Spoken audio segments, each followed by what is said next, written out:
사람과 인사 나누실 때 이렇게 축복하면서 인사 나누셨으면 좋겠습니다. 하나님께서 당신을 정말로 많이 사랑하십니다. 인사할까요? 하나님께서 당신을 정말로 많이 사랑하십니다. 아멘. 우리 또 한번 인사 나누십시다. 하나님께서 당신을 존재 그 자체로 사랑하십니다. 인사 나눕니다. 하나님께서 당신을 존재 그 자체로 사랑하십니다. 아멘. 여러분, 일반적으로 인간관계에서 가장 큰 사랑이 무엇이냐고 그렇게 묻는다면은 아마도 대부분의 사람들은요, 이 자녀를 향한 부모의 사랑이라고 그렇게 이야기할 것입니다. 실제로 자녀를 향한 부모의 사랑은요, 이 세상의 그 어떤 인간관계에서도 찾아볼 수 없는 무한한 인내와 그리고 헌신, 그리고 이 희생으로 만들어진 사랑이라고 할 수 있습니다. 그런데 아무리 자녀를 향한 그 부모의 사랑이 위대하다고 할지라도 인간을 향한 하나님의 사랑에 비할 수는 없습니다. 왜냐하면 이 부모의 사랑이 아무리 깊고 헌신적이라 할지라도 결국 그 사랑은요, 인간적인 한계에 머무르지만 이 하나님의 사랑은 어떻습니까? 그 한계를 초월하는 영원하고 완전한 사랑이기 때문입니다. 여러분, 우리 부모의 사랑과 이 하나님의 사랑은요, 비교하면 비교할수록 이 하나님의 사랑이 얼마나 크고 놀라운지를 깨닫게 됩니다. 자녀를 향한 부모의 사랑이 이 본능과 보호 혹은 헌신에 기반한 것이라면 이 인간을 향한 하나님의 사랑은 어떻습니까? 조건 없는 희생 그리고 구속에 기반한 사랑이죠. 그리고 이 부모의 사랑이 자신의 감정이나 그리고 자녀와의 그 관계에 따라서 사랑의 강도가 어떻게 되죠? 들쑥날쑥할 때가 있습니다. 그렇지만 하나님 사랑은 어떻습니까? 그 어떤 감정이나 관계에도 흔들리지 않고요, 최고조로 항상 지속되는 그 사랑이 바로 하나님의 사랑인 것이죠. 무엇보다 이 부모의 사랑은요, 인간의 부패한 마음에서 비롯된 것입니다. 그렇지만 하나님의 사랑은 어떻습니까? 하나님 본질 그 자체가 이 근원이 되기 때문에 부모의 사랑은 하나님의 사랑에 결코 비교할 수 없는 것입니다. 실제로 성경에서는요, 이 예레미야 17장 9절 말씀을 통해서 인간의 그 마음이 어떤지에 대해서 이렇게 증가합니다. 만물보다 거짓되고 심히 부패한 것은 마음이라. 이 인간의 마음이요, 선하지가 않아요. 본질 자체가 부패하고 거짓된 것이 인간의 마음이라는 것입니다. 그리고 요한일서 4장 8절에 보시면은 하나님의 본질에 대해서 이렇게 말씀합니다. 하나님은 사랑이시라. 그래, 이 두 말씀을 통해서 그 인간의 마음에서 비롯된 그 사랑이 하나님의 본질 그 자체에서 흘러나오는 그 하나님의 사랑에 결코 견줄 수 없음을 우리에게 확실히 보여주고 있는 것입니다. 여러분, 이처럼 하나님의 사랑은요, 인간의 사랑과는 본질적으로 다릅니다. 완전한 사랑입니다. 그리고 영원한 사랑인 것이죠. 그리고 그 사랑은요, 오늘 저와 여러분의 어떤 행위나 조건이 포함되지 않습니다. 조건에 따라 변하지도 않습니다. 우리의 존재 그 자체를 사랑하시는 사랑이 바로 하나님의 사랑이죠. 그래서 이 하나님의 사랑은요, 이 땅 가운데 그 어떤 피조물도 감히 흉내낼 수 없는 사랑인 것입니다. 여러분, 오늘 본문에는요, 바로 그 하나님의 사랑이 기록되어져 있습니다. 특별히 스바냐 3장 17절에 나타난 그 하나님의 사랑은요, 하나님께서 우리를 향하여 부르시는 노래의 형식으로 표현되어 있다는 점에서 매우 특별하다고 볼 수 있습니다. 여러분, 일반적으로 노래의 형식으로 기록된 성경은 우리가 어떤 성경으로 잘 알고 있죠? 시편으로 잘 알고 있습니다. 시편 대부분의 그 찬송은요, 무엇에 대한 찬송입니까? 하나님을 향한 인간의 찬양 혹은 단식 그리고 감사를 노래의 형식으로 표현한 것입니다. 그런데 스바냐 3장 17절 말씀은요, 시편에 기록된 그 노래의 형식과는 정반대입니다. 시편이 하나님을 향한 인간의 단식과 찬양과 감사의 노래였다면, 바로 이 스바냐 3장 17절은 하나님께서 인간을 향하여 노래하신다는 점에서 매우 독특한 본문입니다. 특별히 오늘 본문에 기록된 이 하나님의 노래는요, 슬픔을 노래하는 애가 형식으로 기록되어져 있지 않습니다. 슬픔을 노래하지 않습니다. 슬픔을 노래하는 애가가 아니라 바로 죄인된 인간이 회복되고 구원받는 것을 기뻐하며 부르는 환희의 노래인 것입니다. 여러분, 그런데 우리가 여기서 한 가지 주목해 볼 것이 있다면 무엇이냐면 바로 이 스바냐서 전체의 상황을 볼 때에 하나님께서 당신의 백성들을 향하여 기쁨의 노래를 부르실 만한 이유가 전혀 없다는 것입니다. 나중에 댁에 돌아가셔서 스바냐서 전체를 한번 보십시오. 절대적으로 그들의 백성을 보면요, 그들의 삶의 모습들을 보면요, 하나님이 이들을 향하여 기쁨의 노래를 부르실 만한 이유가 전혀 없음을 발견할 수 있게 될 것입니다. 왜 그렇습니까? 스바냐서가 기록될 당시의 백성들은 어땠냐면요, 종교적으로는 심각한 우상 숭배에 빠져 있었습니다. 하나님 너무 싫어하는 일들이죠. 그리고 도덕적으로는 어땠습니까? 타락하여 폭력과 불의가 가득했습니다. 또한 영적으로는 어땠죠? 그들은 하나님을 떠나서 그분의 말씀을 멸시하던 그런 상태 가운데 놓여 있었기 때문에 하나님은 결단코 이 백성들을 향하여 기쁨의 노래를 부르실 만한 이유가 없었다는 것입니다. 여러분, 그럼에도 불구하고 우리 하나님께서는요, 당신의 백성을 버리지 않으셨습니다. 그리고 오히려 그들을 어떻게 하셨죠? 정결케 하시고 회복시키신 이후에 기쁨과 사랑의 노래로서 다시 한번 품어주시는 것을 알 수 있습니다. 여러분, 우리가 이러한 사실을 통해서 한 가지 확실히 알 수 있는 것은 무엇입니까? 바로 이러한 사실을 한 가지 확실하게 알 수 있습니다.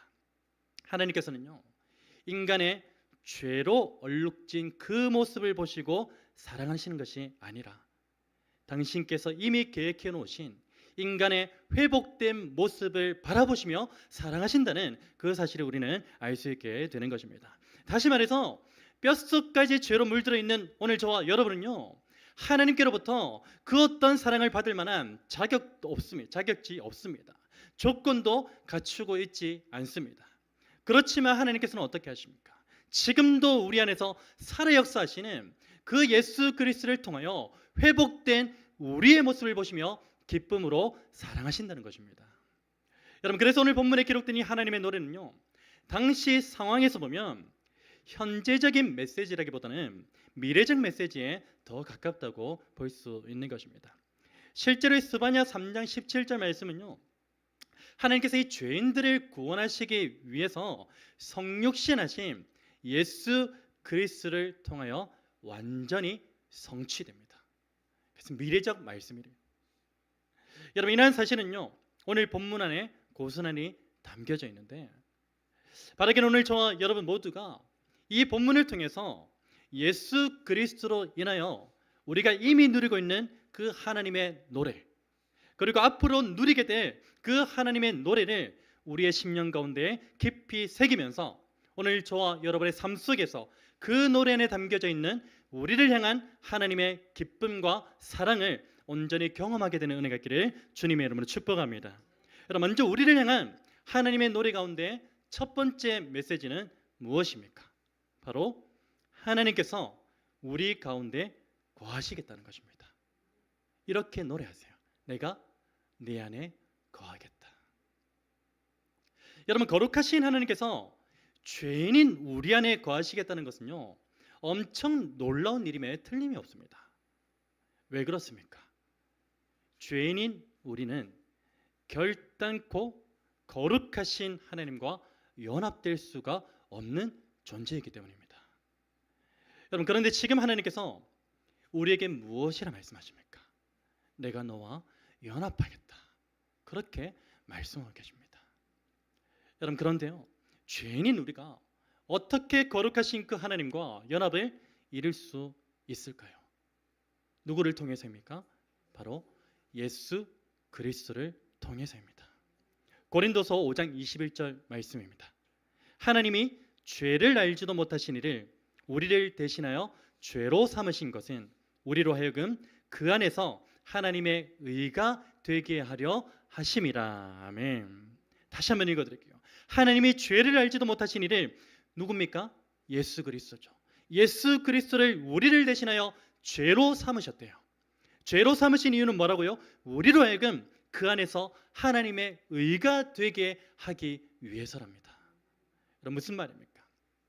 하나님께서는 본질상 죄인인 오늘 저와 여러분이 예수 그리스도의 의로 덮일 때 더 이상 우리를 죄인으로 보지 않으시고 의롭게 여기신다는 의미입니다. 다시 말해 본래 거룩하신 그 하나님께서는요, 본질상 죄인인 우리 안에 거하실 수 없습니다. 그렇지만 이제는 어떻습니까? 예수 그리스도를 통해서 우리 안에 거하시겠다는 것입니다. 마태복음 1장 24절 3절 말씀은 예수 그리스도에 대해 이렇게 증거하는데요. 한번 들어보십시오. 보라, 처녀가 잉태하여 아들을 낳을 것이요, 그의 이름은 무엇입니까? 임마누엘이라 하리라 하셨으니, 이를 번역한즉 하나님이 우리와 함께 계시다 함이라. 아멘. 임마누엘이 무슨 뜻이라고요? 하나님이 우리와 함께 계신다고요. 여러분, 지금 이 시간 우리를 향한 그 하나님의 노래가 들리십니까? 하나님께서는 지금 우리에게 이렇게 노래하고 계십니다. 잘 한번 들어보십시오. 사랑하는 아들아, 사랑하는 딸아, 내가 너를 너무 사랑해서 너와 함께 하고 싶은데 네 안에 가득한 죄가 나와 너 사이를 가로막고 있구나. 그럼에도 불구하고 내가 너와 함께 하고 싶어서 나의 사랑하는 독생자 예수 그리스도를 십자가에 내어 주었단다. 그리고 그리스도로 하여금 내 안에 가득한 모든 죄를 대신 짊어지게 했단다. 그래서 예수 그리스도를 통해 이제 내가 너와 연합할 수 있게 되었단다. 이렇게 우리에게 노래하고 계시는 것입니다. 여러분, 이것이 바로 하나님이 우리와 함께 계신다는 뜻을 가진 임마누엘의 깊은 의미입니다.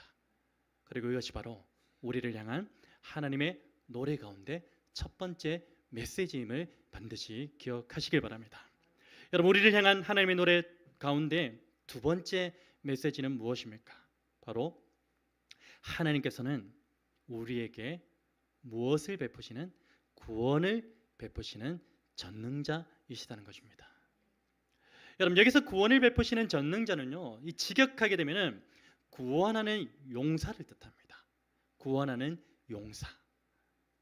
그리고 구원하는 용사는 누구를 예표하는 것이죠? 바로 예수 그리스도를 예표하는 것이죠.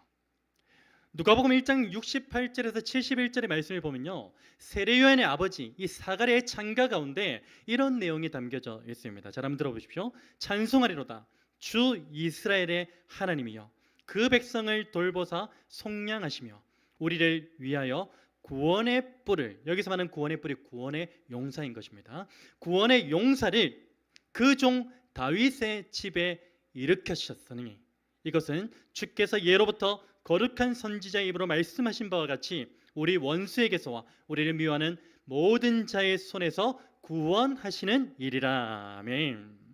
여러분, 아담의 범죄 이후로부터 죄의 쇠사슬에 매여서 죄의 종노릇하며 살고 있는 모든 인간에게 자유를 선포하신 분이 누구이십니까?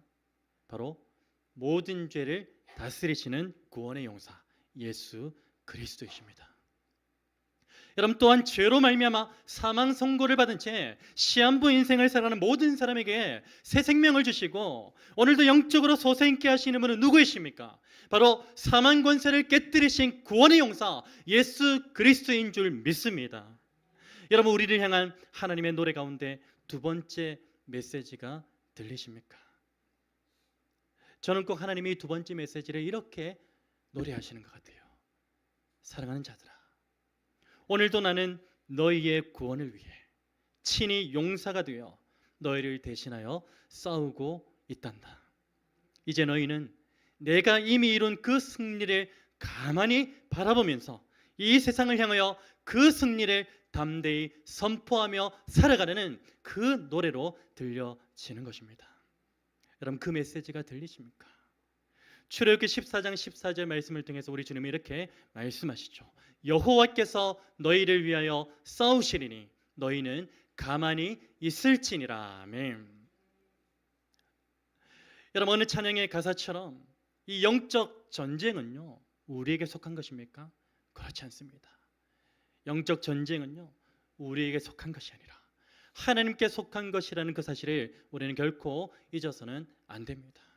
그래서 날마다 우리를 대신하여 싸우셔서 우리를 하여금 날마다 승리를 맛보게 하시는 그 예수 그리스도를 높여 찬양하시는 저와 여러분 될 수 있기를 바랍니다. 여러분, 우리를 향한 하나님의 노래 가운데 세 번째 메시지는 무엇입니까? 바로 하나님께서 우리로 인하여 어떻게 하십니까? 기쁨을 이기지 못하신다는 것입니다. 여러분, 하나님께서 우리로 인해 기뻐하신다는 것은요, 곧 무슨 말이냐면 우리가 하나님과 친밀한 관계 안에 있음을 보여주는 증거로 볼 수 있습니다. 다시 말해 본질상 죄인인 우리는요, 예수 그리스도로 말미암아 하나님과 친밀한 관계로 회복되었고요, 그리고 하나님께서는 이 사실을 너무나도 기뻐하신다는 것입니다. 여러분, 그리고 그 기쁨은요, 우리 예수님을 통해서 우리에게 그대로 전달되어졌습니다. 예수님께서는 누가복음 15장 7절 말씀을 통해서 우리를 향한 그 하나님 아버지의 마음을 이렇게 전달하시는데요, 제가 읽어드리겠습니다. 내가 너희에게 이르노니 이와 같이 죄인 한 사람이 회개하면 하늘에서는 회개할 것 없는 의인 99으로 말미암아 기뻐하는 것보다 더하리라. 아멘. 여러분, 하나님께서 우리를 가장 기뻐하시는 순간이 언제인지 아십니까? 바로 우리가 하나님이 가장 사랑하시는 독생자 예수 그리스도를 통하여서 당신과 친밀한 관계 안에 있을 그때에 우리를 가장 기뻐하신다는 것입니다. 여러분, 하나님께서는 지금 우리에게 이렇게 노래하십니다. 사랑하는 자들아, 내가 너를 기뻐하는 이유가 무엇인지 아니? 내가 너를 기뻐하는 이유는 네가 나를 위해서 어떤 일을 했기 때문이 아니란다. 나를 위해서 어떤 일을 했기 때문에 너를 기뻐하는 것이 아니라 네가 예수 그리스도를 통하여 지금도 나와 교제하고 있기 때문이란다. 오늘도 내일도 변함없이 나와 교제하면서 우리 함께 충만한 기쁨을 누리자. 이 메시지를 우리에게 노래하고 계시는 것입니다. 여러분, 간절히 바랍니다. 오늘 저와 여러분 모두가 이 하나님의 부르심 앞에서 믿음으로 반응하게 되는 은혜가 있기를 우리 주 예수 그리스도로 축복합니다. 여러분, 우리를 향한 하나님의 노래 가운데 네 번째 메시지는 무엇입니까? 바로 하나님께서 우리를 사랑하시는데 어떻게 사랑하신다고요? 잠잠히 사랑하신다는 것입니다. 여러분, 여기서 잠잠히라는 것은요, 단순히 문자적으로 침묵이나 조용함을 뜻하는 것이 아닙니다.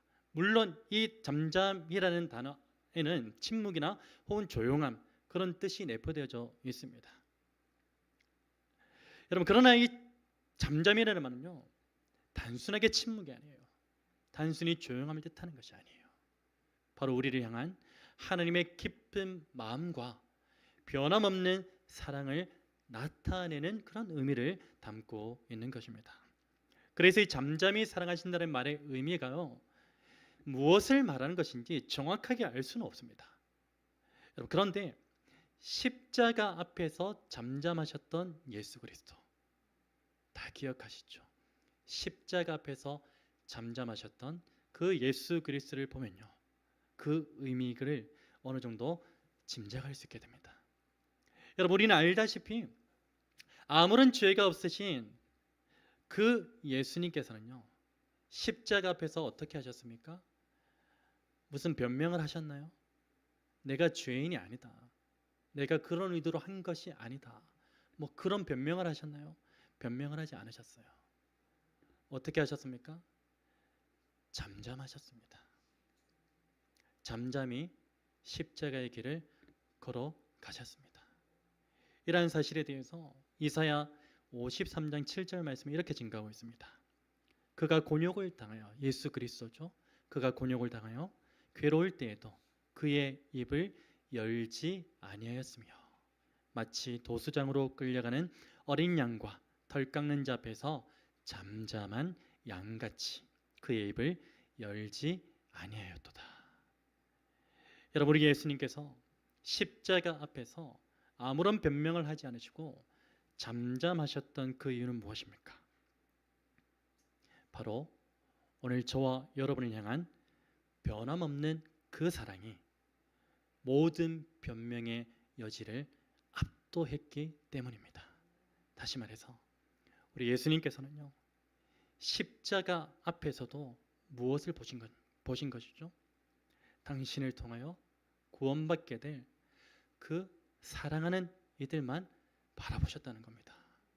그것만 보이신 거예요. 그래서 잠잠하셨던 겁니다. 침묵하셨던 겁니다. 어떤 변명도 하지 않으셨던 겁니다. 여러분, 그런 의미에서 자신을 3번 부인한 그 베드로를 우리 예수님은 어떻게 하셨습니까? 책망하거나 질책하셨습니까? 아니죠. 그저 바라보셨습니다. 그 예수님의 침묵 속에서 우리는 무엇을 알 수 있습니까? 베드로를 향한 깊은 사랑을 발견할 수 있게 되는 것입니다. 여러분, 때때로 우리는요, 하나님의 침묵하심에 있어서 어떤 마음을 가지죠? 답답한 마음을 가집니다. 왜 하나님은 나의 인생 가운데 침묵하실까? 내가 이렇게 어려운 상황 가운데 놓였는데 왜 이렇게 침묵하실까?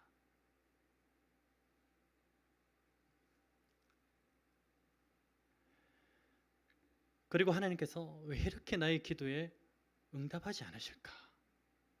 아무런 응답이 없는 것에 대해서 어떤 마음을 가집니까? 불안한 마음을 가지기도 합니다. 여러분, 그러나 우리의 삶 속에서 나타나는 그 하나님의 침묵은요, 어쩌면 우리를 향한 가장 깊은 사랑의 표현일지도 모른다는 사실을 오늘 저와 여러분이 잊지 않으셨으면 좋겠습니다. 무조건 응답하신다고 그게 우리를 사랑하는 표현이 아니라요, 침묵 속에서도 우리를 그저 바라보시며 내가 너를 얼마나 사랑하는지 알고 있니?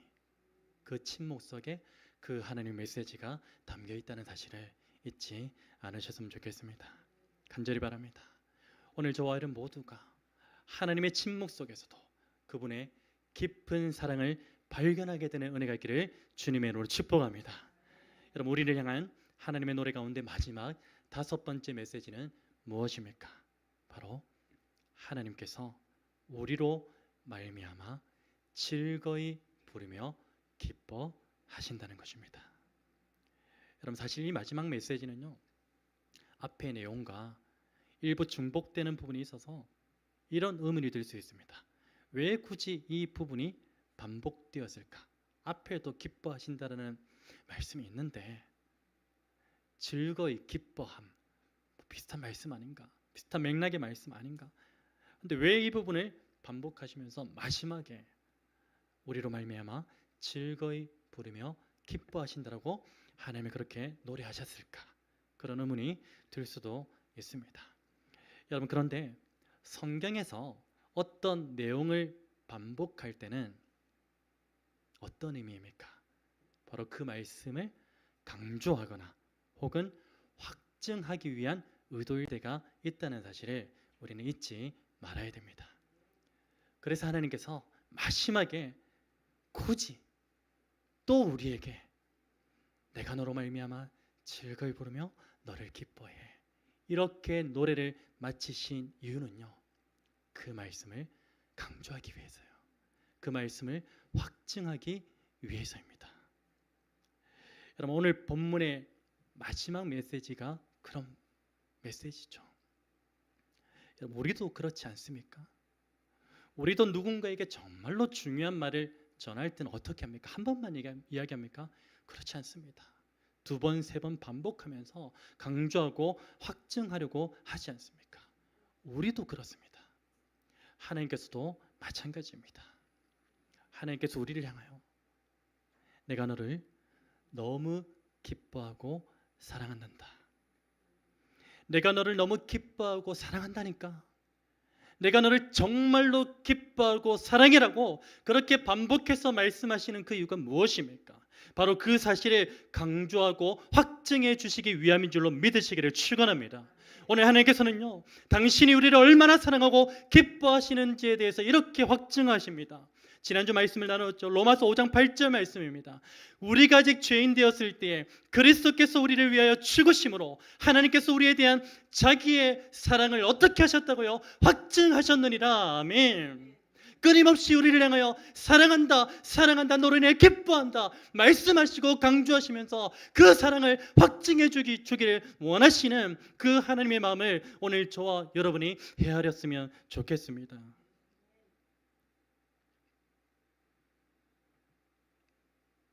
여러분, 하나님께서 세례를 받으신 그 예수님을 향하여 우리 하나님 무엇이라고 말씀하셨죠? 이는 내 사랑하는 아들이요 내 기뻐하는 자라. 그렇게 말씀하신 것처럼 오늘 저와 여러분의 매일의 삶 속에서 너는 내가 사랑하는 자이며 내가 기뻐하는 자라는 그 메시지로 확증해 주시는 하나님이심을 믿으시기를 축원합니다.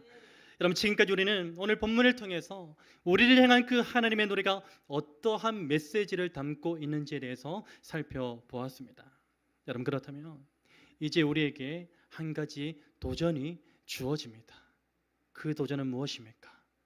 바로 베드로를 통하여 복음을 들었던 사람들의 반응에서 그 답을 찾을 수가 있습니다. 사도행전 2장 37절 말씀입니다. 그들이 이 말을 듣고 마음에 찔려 베드로와 다른 사도들에게 물어 이르되 형제들아 우리가 어찌할꼬. 형제들아 우리가 어찌할꼬.